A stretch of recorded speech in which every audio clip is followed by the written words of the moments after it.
Bilang nangungunang nakakuha ng boto sa Western Conference, si LeBron ay umangkop para sa All-Star Game noong linggo, ngunit naglaro lamang siya ng 14 na minuto, ang pinakamakaunti sa anumang starter. Hindi ito naging sorpreso kung isasaalang-alang na naglalaro si James sa kanyang ika-20 sunod na All-Star Game at ang kanyang pangunahing focus ay ang pagiging malusog sa kahabaan ng season. Ang Lakers ay naglaro ng mas mahusay sa nakalipas na ilang linggo ngunit nasa ika-9 na pwesto sa Western Conference. Nagtapos si LeBron ng 8 puntos, 4 na rebounds at 3 assists nang bumagsak ang Western Conference sa East 211 hanggang 186 sa pinakamataas na scoring All-Star Game sa kasaysayan ng NBA. Pagkatapos, inamin ni LeBron na hindi siya magsisikap ng sobra dahil nakatuon ang kanyang pansin sa kanyang kalusugan para sa stretch run. "Okay na ang pakiramdam ko," sabi ni James pagkatapos ng laro. "Talagang hindi ako maglalagay ng labis na presyon sa laro ngayong gabi para sa akin sa pisikal. Gusto kong subukang maging malusog hanggat kaya ko sa pisikal. Ang huling bahagi ng season ay napakahalaga para sa amin.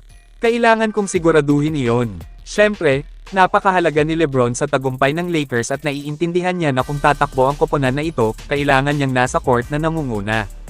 Ngunit hindi malinaw kung iyon ang mangyayari sa pagbalik ng Lakers sa korte sa Huwebes ng gabi laban sa Golden State Warriors. Inamin ni LeBron na depende sa kung paano siya tumugon sa paggamot na natanggap niya, maaaring kailanganin niyang umupo sa unang laro ng Lakers pagkatapos ng All-Star break.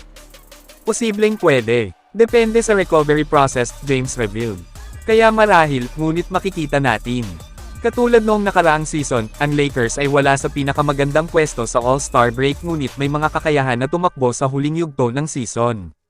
Naging isyu ang kalusugan sa buong season para sa pangkat na ito at ang pagkawala ni LeBron sa anumang makabuluhang oras ay magiging isang malaking dagok.